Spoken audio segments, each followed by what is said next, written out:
చక్కటి కార్యక్రమం నడుస్తూ ఉంది. ఇందులో భాగంగా ముఖ్యంగా అమ్మాయిలంతా కూడా పూర్తి స్థాయిలో పార్టిసిపేట్ చేసి తక్కువ కాలంలోనే ఎక్కువ ఆసనాలు చేసినట్టు కనిపిస్తూ ఉంది.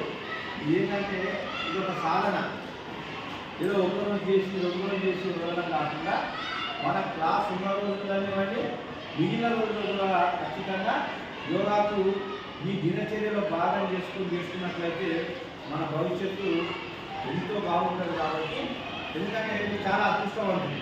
ఎందుకు మీకు ఈ వయసులోనే యోగా గురించి నేర్పించేటటువంటి అవకాశం ప్రభుత్వం కల్పించింది.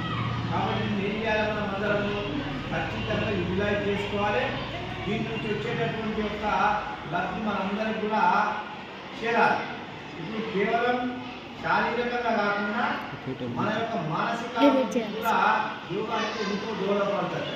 ఎందుకంటే మనకు చాలా మంది చదువులు జాగ్రత్తగా పోవడం కానీ, చదవగానే మర్చిపోవడం కానీ ఇవన్నీ కూడా పోతాయి.